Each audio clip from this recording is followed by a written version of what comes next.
Our speaker today is the very distinguished Amelia Winger-Bearskin.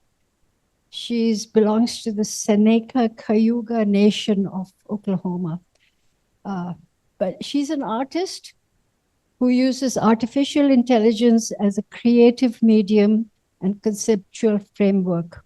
Her practice addresses urgent global issues from climate justice to homelessness, while revealing the moral codes that shape communities. She's the Banks Family Preeminence Endowed Chair and Associate Professor of Artificial Intelligence and the Arts at the Digital Worlds Institute at the university here. She's the founder of the AI Climate Justice Lab, the Talk to Me About Water Elective, and the Stupid Hackathon. Her work combines immersive storytelling and ethical AI to address climate change, housing, and the design of indigenous-led systems of care and kinship. She is the creator of the Wampum Codes and a former fellow of Stanford, Mozilla, and MIT's Co-Creation Studio. Her projects have been featured at the Sundance Film Festival, the Museum of Modern Art, and the Whitney Museum. Through art, code, and collaboration, she builds new tools for justice and imagination. Now, I have a whole page of the projects that she has worked on. I'll just mention one of her recent ones. She created a short experimental film called I Would Like to Be Midnight, I Would Like to Be Sky, which premiered at film festivals, including Imaginative Native, Dead Center Film, Maori Land, and is on display at the Columbus Museum of Art and the NVIDIA GTC Art Gallery. In prior years, she has been a featured artist at numerous international performance art festivals.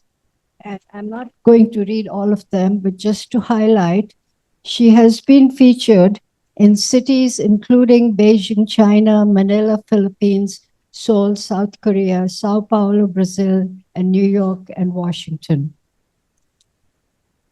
As I mentioned, she's the Banks Family Preeminence Endowed Chair and Associate Professor of AI at the Digital Worlds Institute here. She is affiliate faculty of the UF Water Institute, associate member of UF's Intelligent Clinical Care Center, affiliate faculty of the Center for Arts, Migration, and Entrepreneurship, and a fellow of the MIT Co-Creation Studio. That's a brief biography. So today we have to vacate the room at 11:15. So let's try to limit the questions, and I will have Amelia start now, not take up too much time. So please welcome Amelia from Brooklyn, New York. Hello, thank you so much for having me. I'm so honored to be speaking to this distinguished group today. I have some videos and I have some text, and the way that Zoom shares them the best is if I show you the videos in a different screen sharing situation. So I'm going to first show you some of my slides and then go back and show you some of my videos. So we'll skip through this video for now.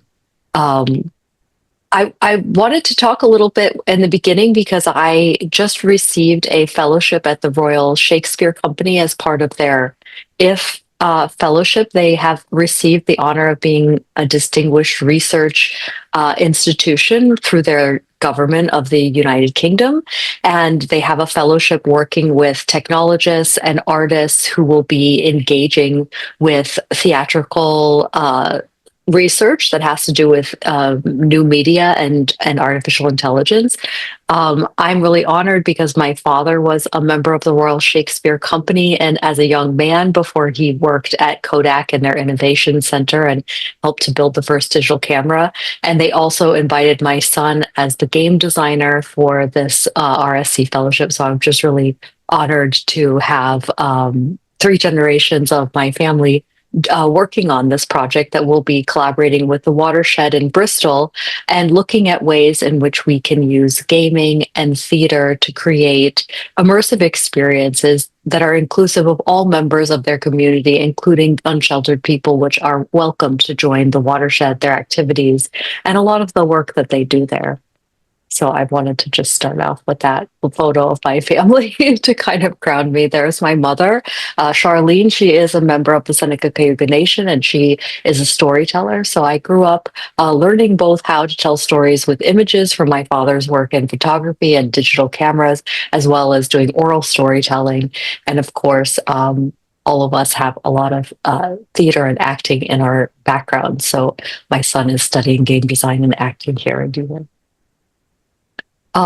One of the projects that I did last year is director and producer Erica Tremblay, who's from the same small tribal nation as me, invited me to contribute to her remarkable film, and I created the virtual reality experience featured in the movie. One scene includes a futuristic cornfield where the character Roki plays in virtual reality. In this scene, Lily Gladstone's character Jax receives bad news via a phone call, while Roki is in virtual reality in the headset. Later, there's a sequence where Roki runs through the cornfield with red and blue police lights flashing. This VR pastel version representing a sky world is foreshadowing the film's climax. So I really, truly loved being a part of this film and creating the virtual reality experience in the film, as well as the cut scenes that create this beautiful world. This film is groundbreaking in a couple ways. It's the first feature film that was shot on our tribal reservation in Oklahoma, and it's the first ever film in the Cayuga language, which is our language. So Erica Tremblay's direction is outstanding, and the performance by Lily Gladstone and the rest of the cast is incredible. You can watch this film. It's streaming on Apple. You can watch on Apple TV or any of the places that you want to download a film to stream on Apple. It's quite an amazing film. It's very beautiful. So I recommend checking it out. But I also share it to show the different ways in which computational media connects to different forms of storytelling. This is a form of storytelling, of course, that is film that has, 100-year history, but it's also very interesting because it uses our traditional language and talks about the epidemic of missing and murdered Indigenous women in tribal nations in Oklahoma. There's another project that I created, which is an AI morphing landscapes immersive installation at the Next Museum, is where it debuted in Amsterdam, although it is toured, I think, to over 27 countries and received different awards. It's a very short film that I created where I took photos of all of the locations that I went from. I was living in California when the University of Florida recruited me, and I drove from California to Gainesville, Florida, and I took photographs of the beautiful landscape in addition to my tribal nations land in Oklahoma. And I took these photographs, and through AI, I was able to both animate the landscapes as well as take away the built environment to sort of rewild it, so we could kind of imagine the way that those landscapes looked throughout different periods of time. One of the main inspirations for me to make this piece is I thought about who determines the protocols for looking at the sky, like moss and fungi, animals and plants, and indeed most living beings. The sky does not have borders.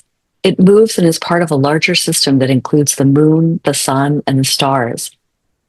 It's a larger work that I've made, and it continues to explore the themes of communication networks throughout the skies, using video, musical compositions, and physical installations. I was inspired to make this work when I heard someone, a politician in California, lay claim to the universal ethical protocol for looking at the sky.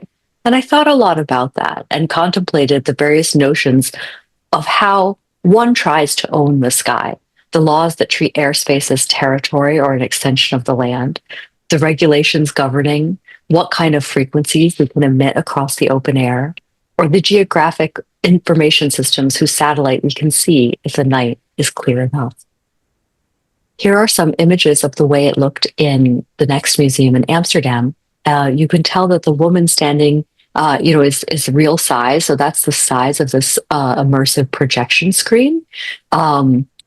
And the way that the audience could physically walk into this landscape and connect with the work, that also had full surround sound speakers around the location, so that you could have, for example, in this piece, I have bird sounds that I took as field recordings in Gainesville, and you can hear the birds flying around you in surround sound, which is a really nice way of having the audience be grounded in the space.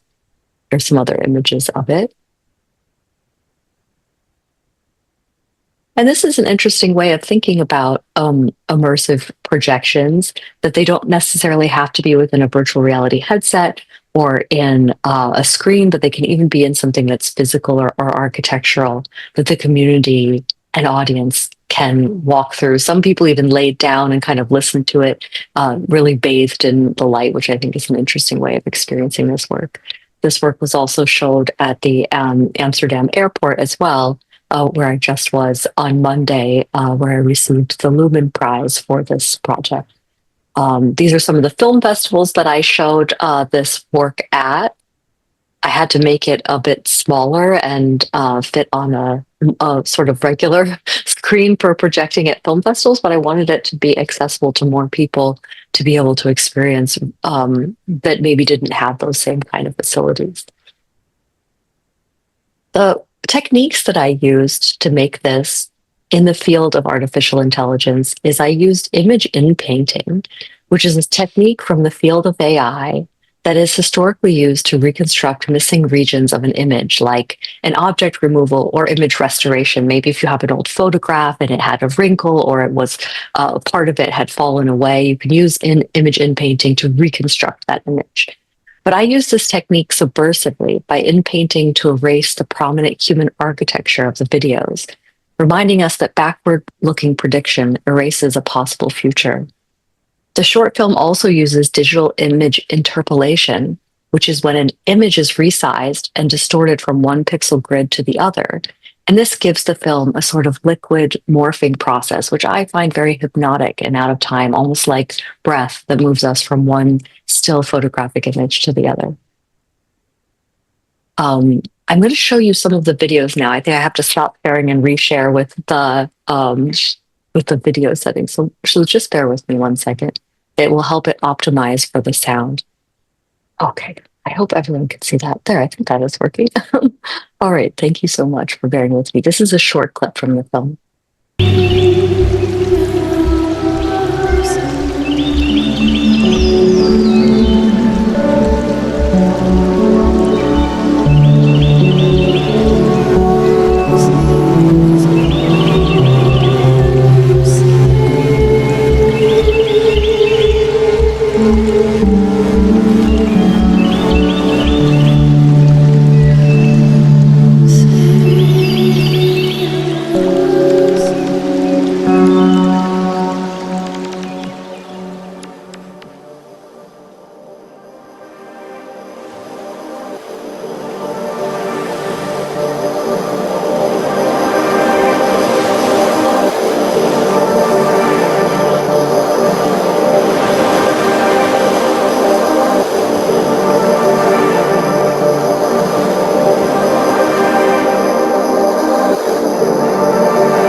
That's a very brief clip from the film, but just to give you a little bit of sense of it. And I'm going to go back to the beginning to play the first video, since we're in the video mode of the Zoom.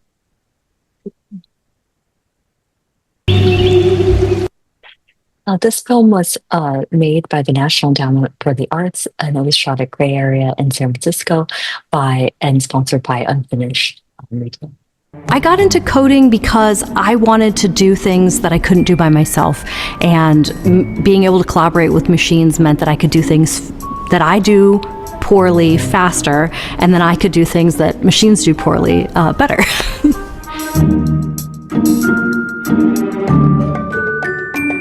The first place I started performing was with my mom, who was a storyteller from the Haudenosaunee Confederacy. I would play the Iroquois rattle and drum while she told stories. I then became a classically trained opera singer. I started composing and directing and making more and more emerging technology mixed with live performance and opera, and kind of ended up in museums. Nowadays, I use a lot of different media, AR and VR or interactive media, to tell stories, co-creating with other types of non-human systems. As an artist or as an activist, I look at the way that the Iroquois Confederacy was built. We said that anything that I'm doing now is the result of 7 generations behind me. Anything I do will have a lasting impact on the 7 generations ahead of me. We use stories as a way of taking values and ethics and putting them into the core of innovation. I started looking at the media landscape we have now. How do I take information and encode it for future generations? A lot of my work is really about creating an ethical framework for software development and design, and articulation of values and ethics within technologies, with the understanding that we need to future-proof these. There's a notion that the technology we've created now has outrun us. No one knows how to regulate it. We accidentally opened this Pandora's box and we can't get it all back inside. But actually, we can choose to use technology to build a more just world, a more equitable world. We can demand that. We can say that we want algorithms that are human-centered, that are for our environment, that are pro-democracy. We can articulate the values we want to see in technology and communicate those to 7 generations in the future. What do we want to achieve with the culture and social network that we're creating?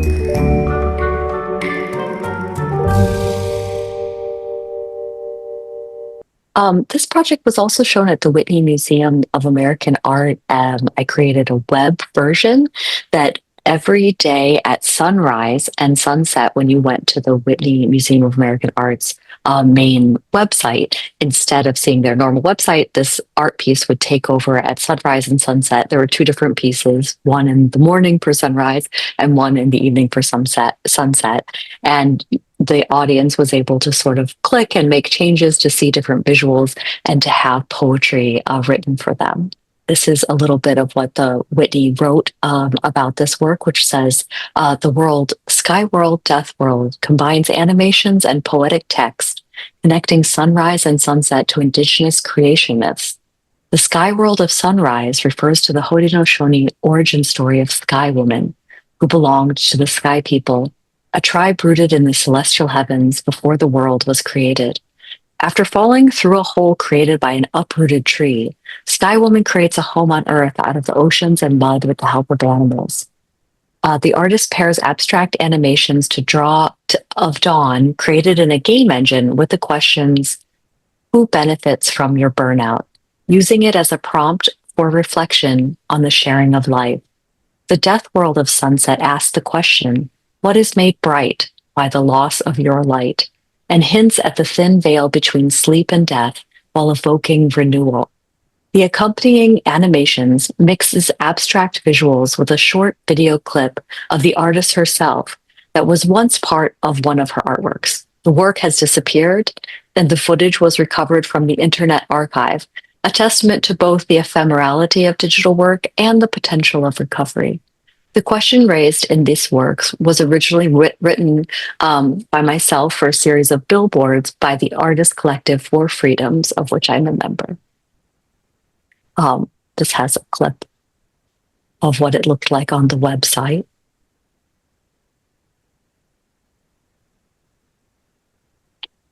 And here's the one for sunset. That was sunrise. This is the sunset one. So this kind of would take over your screen, and it would be 30 seconds. That's just kind of showing all the different media ways in which you can share these types of work is, through traditional projections in film theaters, immersive projections in art museums, on the internet, lots of different modalities, as well as headsets. Something that I've also really enjoyed in my career is creating labs. Of course, I have created a lab here at the University of Florida, but the first lab that I created was called the DBRS Innovation Lab. And it was a collaborative group of designers, coders, and quants who were dedicated to breaking new ground in the world of financial technology. Every month, we had a new artist in residence to work with our machine learning scientists. And my team consisted of two machine learning scientists, a copywriter, two UX designers, a graphic designer, and a full stack developer, and myself, the director. And the projects that we worked on were primarily with Google Deep Dream, OpenAI, The Guardian, The New York Times, and Sundance New Frontier. I also created another lab, which was called Idea New Rochelle. New Rochelle is just north of the Bronx in New York City, and it was called the Interactive Digital Environments Alliance, which was dedicated to promoting, developing, and maintaining a vibrant new arts and technology district, working with the city of New Rochelle's downtown business improvement district. We encouraged innovation, collaboration, research, open data, and social responsibility in the fields of immersive media, artificial intelligence, digital storytelling, and performance. We also even had a gastro lab where future of food creatives and chefs were able to experiment. The organization served as a platform for a growing community of artists, technologists, and entrepreneurs to develop new work with emerging technologies. And we were the recipient of the 2008 Bloomberg Mayor's Challenge for $1 million. This is a little bit about our collaboration, where in collaboration with the Mayor's Challenge and the City of New Rochelle, we used virtual reality tools to collaborate in the design of space for the downtown for the community. We brought tools from cutting edge of immersive technology to design in New Rochelle together with the community and city leadership. And some of the partnerships that we collaborated with were Big Architecture with Blarka Ingalls, Squint Opera, Daniel Liedskin, New Rochelle Mayor, New Rochelle Bid, NYU, and the New Rochelle City School District. We had a fellowship program where we would invite fellows to live above the actual train station of New Rochelle, so that there was 3 apartments as well as a co-working space, supercomputers, and a lot of different virtual reality headsets that the fellows were able to live and work for a month or up to a year on their projects that would be supported in this incubator. Just checking the time, sorry. So this is a project that we used one of the old banks in New Rochelle as a set for the feature film called Egg that was produced by Alicia Rayner and starring Christina Hendricks, among others. And we actually turned our an old bank that was closed down. We were thinking of using it as a fabrication lab for our fellowship and allowed this film to film there. I had become a part of this film when Alicia Rayner invited me to create the virtual reality experience that was both showcased in the film as well as toured with the film when it debuted at Tribeca Film Festival. And I'll show you a little video of this as well, because I think it's fun to see how virtual reality is created, but I'm going to do the thing where I reshare my screen with audio optimization.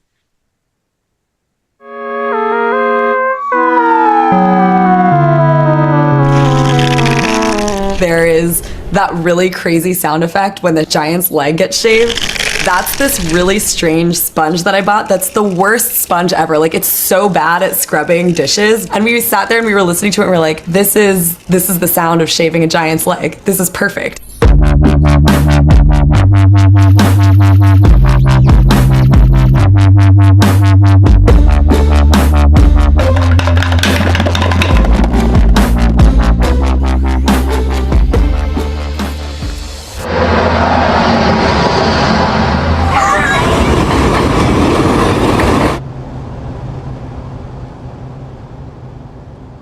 I started out kind of my creative career as a writer, and I was really interested in kind of experimental writing that leveraged different aspects of new technologies. So I got to this point where I was like, it's really fun to think about technology and how it's impacting us, but I would really rather be working directly with the technologies.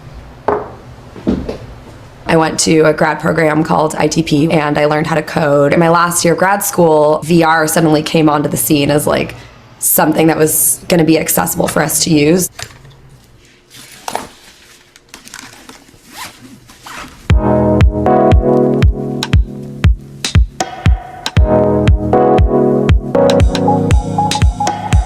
Sarah was the first person I had met as an artist who was just working in VR in a more playful way. We just started brainstorming and thinking of moments when you virtually give someone a piece of your life, like in daily life. If I'm talking to Sarah and I'm trying to explain to her how I felt that morning or what I was thinking about the future, very frequently we prototype those kinds of experiences with sayings or with metaphors. So I can say, like, I walked into that room and my stomach just dropped, or it was so loud that I felt like my ears were bleeding.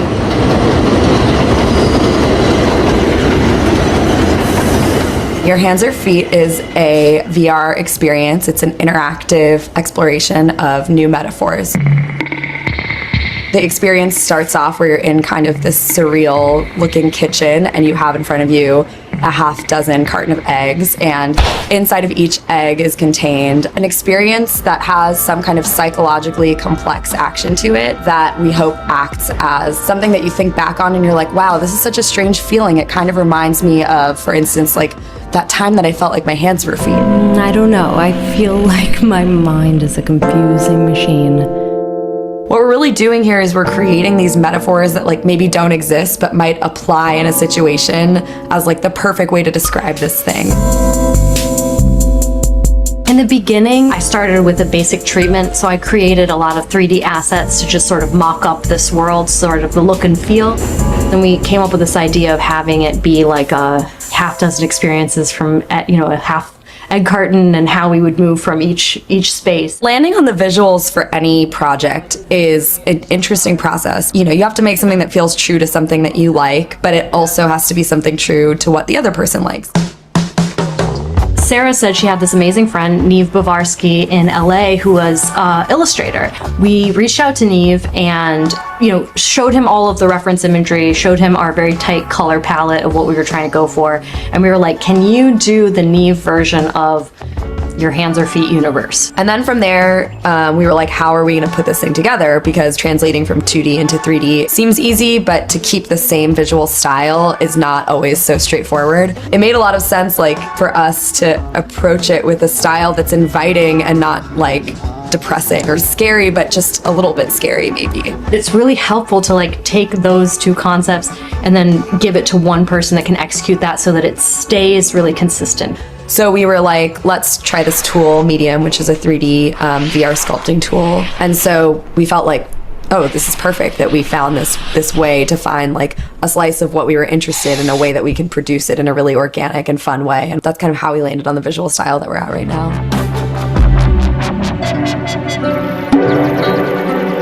A lot of our music is going to be generative. So generative music is when you're really designing those whys, therefores, and ifs. Normally you listen to a song and it's got the beginning and the middle of the end and there's nothing you can do about it. But in an interactive song, there's ways that you can alter parts of it so that way you're sort of participating with the music. Every object that you pick up is contains an audio track. Depending on which objects you interact with, you're really fleshing out what the soundscape of that environment is. Me and Sarah are doing all this work to create a really fun playground. We might have kind of serious concepts about the emotional resonance behind each of the interactions, which we have very long and engaged conversations about. Even the physicality of grabbing that object, that action has to be connected. So we want each of the interactions to also be analogous to a place and time that you might have had that feeling.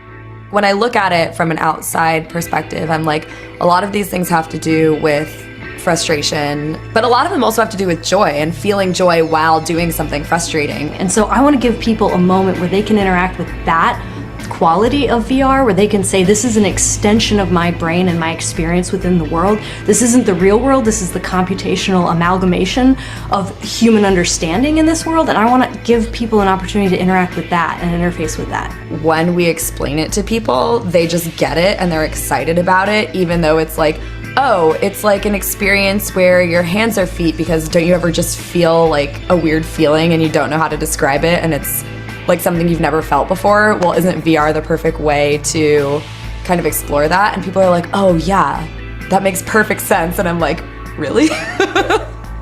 So that's been pretty surprising also.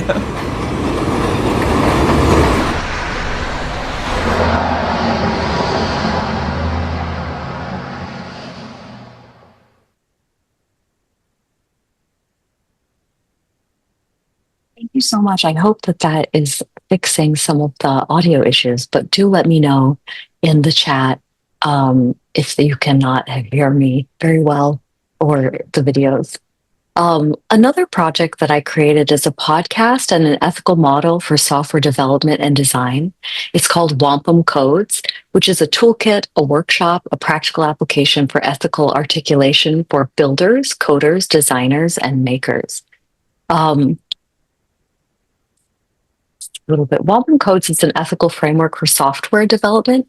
In computer programming, when we need to reference another piece of software, we often call that a dependency. In software development, a dependency is as good as law, or maybe better, because one module needs the other in order to run. It literally can't work otherwise. This means that dependencies are effectively a way developers impose some kind of conditions on any application using their work. But technology does not exist in a vacuum. New technologies can have immense ethical effects. And I wondered, what is the ethical analog of dependency? How can software developers and other technologists make sure that their work is deployed in accordance with a certain set of values? I created Wampum Codes while I was a Mozilla Fellow embedded at the MIT Co-Creation Studio and continued this work at Stanford University. This project was made possible in part by the generous support of the John D. and Catherine T. MacArthur Foundation and the Sundance Institute. This is an image of the very first workshop that we did with Wampum Codes. It was done during Zoom because MIT was closed in 2020, where everyone was learning remotely during the pandemic. And this was the way that we kind of transitioned this workshop into a Zoom environment. Wampum Codes is also a podcast. I was hoping to originally go and do a documentary film on various reservations and capture some of the amazing innovations that individuals and tribal nations were doing using new technologies to make a positive impact on their community. But of course, because of the travel that was restricted during the pandemic, instead we pivoted to doing a podcast so that we could do everything virtually. And this podcast and live stream and science story platform, it's named after wampum, the craft of weaving beads into patterns representing contracts and other agreements that was practiced by my tribe as well as other tribes for many years. Just like the craft that serves as its namesake, Wampum Codes is a recording of the stories, ideas, and wisdom that is collected through conversations with other Native people. On the show, I interviewed people from my tribe as well as many others using technology to share their values with the world. The work that I researched is now a part of this book, Collective Wisdom, Co-Creating Media for Equity and Justice, that was released and published by MIT Press. And a little bit about this book is how to co-create and why, the emergence of media co-creation as a concept and a practice grounded in equity and justice. Co-creation is everywhere. It's how the internet was built. It's generated massive prehistoric rock carvings. It powered the development of vaccines for COVID-19 in record time.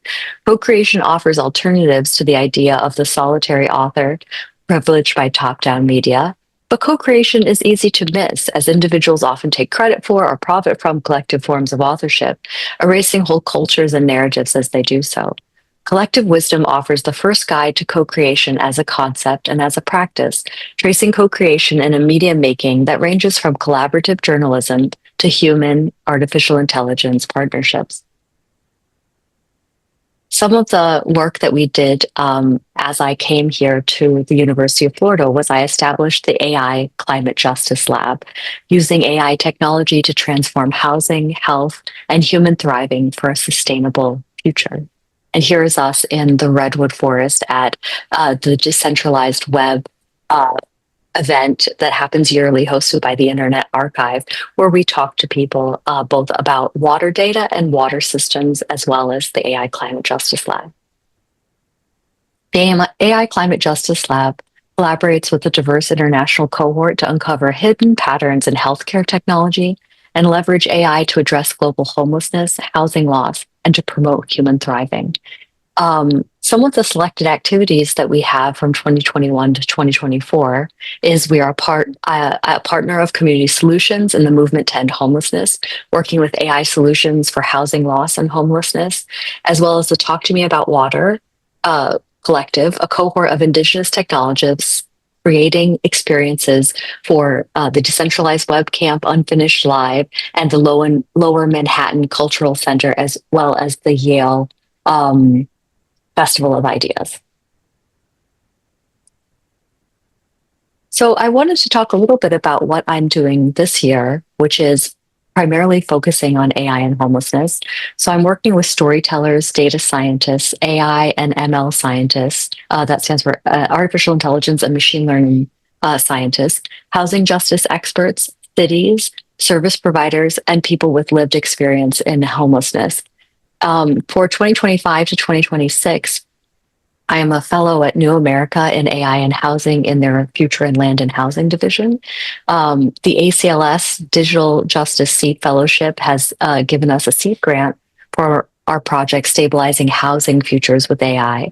And of course, the IF Fellowship, which I mentioned with the Royal Shakespeare Company, the Watershed, which is supported by New Inc., Onyx Studio, New Museum, MIT Worlding, Community Solutions, and of course, the University of Florida. And that is what I have, because I wanted to actually make sure that you had some time for questions. I know we have until 11:15, but I just wanted to thank you so much for having me and hosting me in this wonderful speaking series. And I hope to answer some questions that you might have, and I can stop sharing my screen. You can put questions into the chat as a question. You can also unmute and ask me a question there, but I'm going to stop sharing. These are some of the links if you'd like to learn more at my artist website, studioamelia.com, the AI Climate Justice Lab from the University of Florida, as well as wampumcodes.org is a place that you can listen on any podcasting platform like Spotify or Apple or iHeartRadio. It has a free streaming of the podcast if you'd like to listen to that there. So I'll leave this up for just a couple seconds if anyone wants to take a photograph or copy some of the links. But we can open the floor for some questions that you can feel free to submit either via the Zoom platform question or to unmute and ask a question. And then I will stop sharing there so we can see each other a little bit better.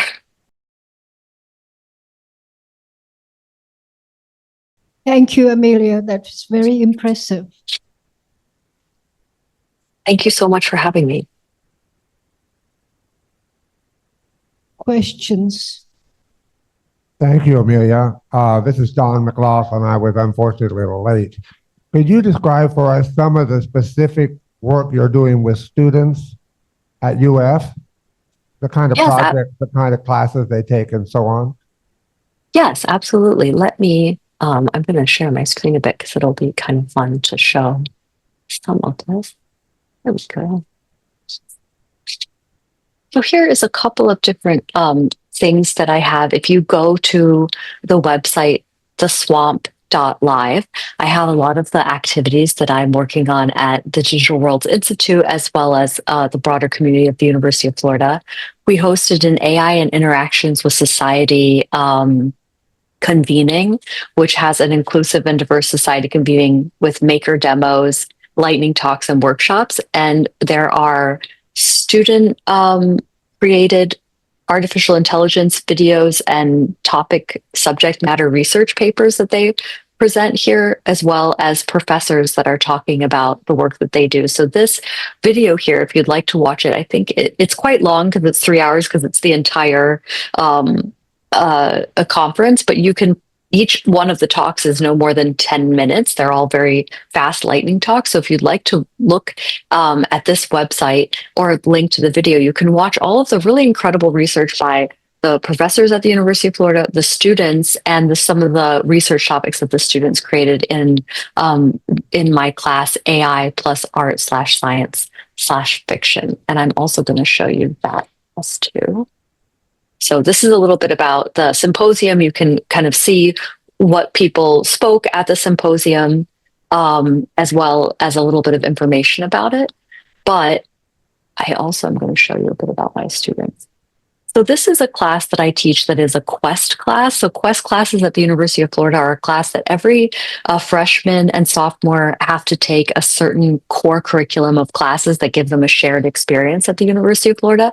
And so this is one of the Quest classes that is focused in AI. It's called AI plus art/science/fiction, where we look at the history of artificial intelligence starting 5000 BC with the first Turing complete game, which is tic-tac-toe, that was invented. And we go all the way to the present, looking at the major events that happen in the development of AI through the lens of art, science, and fiction. So a little bit about this class is the students learn about artificial intelligence. What is it? What is it used for? What is at stake? Each week, we explore AI core concepts from 3 perspectives: art, science, and fiction. And by end of this course, I hope that my students are able to separate the facts from the hype and learn how to leverage fiction to prototype the future. It's open to any student, regardless of technical or creative background. We work on something that I call the coding gradient. So some of my students are incredibly amazing at coding. They've been doing it since often as young as 3rd grade, and they're able to do a lot of creative projects in coding. And some students come without any coding background, but they're also able to participate both by learning a bit of the basics of computation and code, but also doing more narrative work, writing, or whatever is in their specific technical wheelhouse. So that is a little bit about this class. Let's see if I can get to the one. Thank you for your presentation. Yes, absolutely. I'm affiliated with an art gallery in Rochester, New York, that focuses on photography. And there's a divide on the parts of the partners about what should be allowable with regard to AI or not. What recommendations do you have in how to bridge that gap moving forward? Sorry about that. My apologies. First of all, I wanted to say that I was born in Rochester, New York, and my father worked for 17 years at the Eastman Kodak. And I grew up across the street from the Eastman Mansion. So I really just would love to give you my warm welcome and say hello from someone else from Rochester. That's wonderful to hear from you.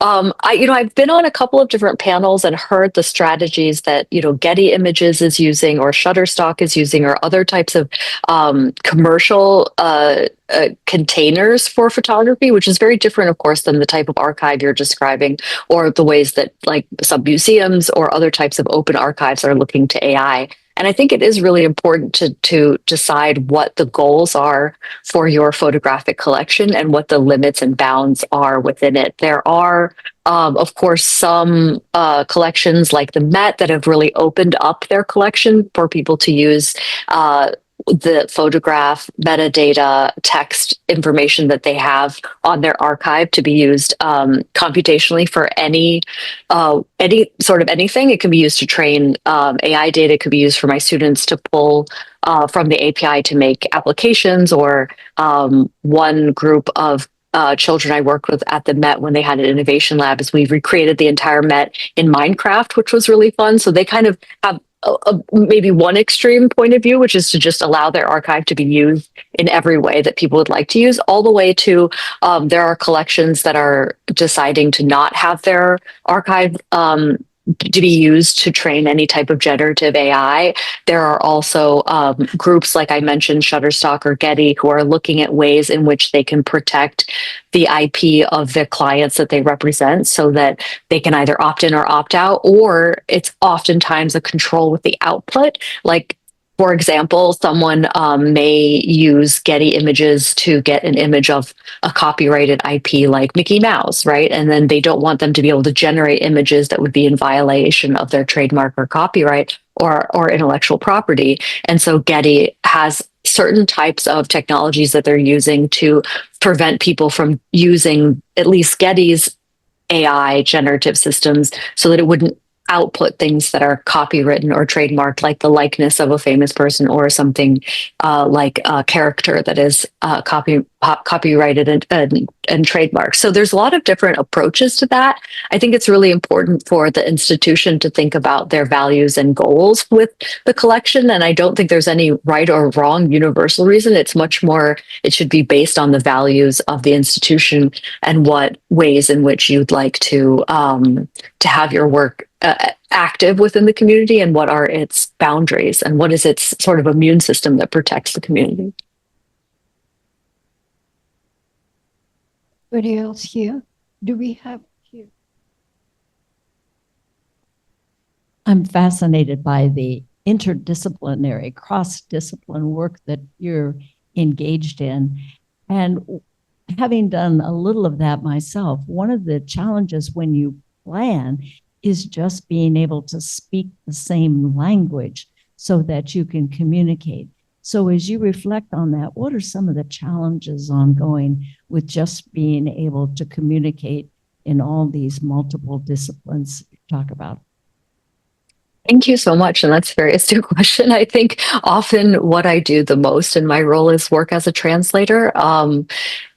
I of course learned that growing up from my mentors who were either, working in medicine or in graphics or computation or in art or film, that ability that I think the academy helps train us to be able to take complex ideas and teach them to undergraduates and graduates and PhD students, but especially the general public, is so crucial to our research, because if we do work that we can't explain to everyone, it's very hard to make the kind of connections so that the research we do can have real world applications.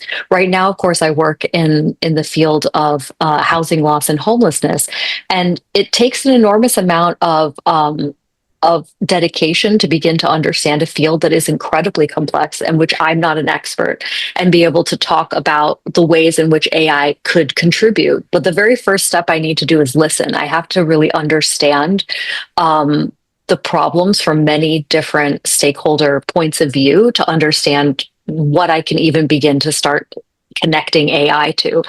There's a lot of really negative examples that people have had when they encounter AI, where people will immediately jump to a solution without understanding the problem, and it erodes trust between the technological vendors and the cities or states or citizens that are looking to solve a problem. And everyone who are looking at housing loss, there are so many different points of contact you have with the community and with many different types of local and state and federal systems, that it's really important to actually listen first and try to understand. Even though, yes, I'm not a housing expert, after this last year of intensely listening to these teams and understanding how experts think about this, truly what are the underlying issues that they're already poised to change and to give positive solutions for. And only really then am I able to then connect, okay, well, there are these couple of AI systems that might be a good prototype for us to use to enhance efficiencies, to help caseworkers do their job better, to help those who are trained to assist in these areas as first line responders to do their job better, rather than immediately jumping to these kind of like off the shelf solutions that often vendors say, oh, I know what your problem is.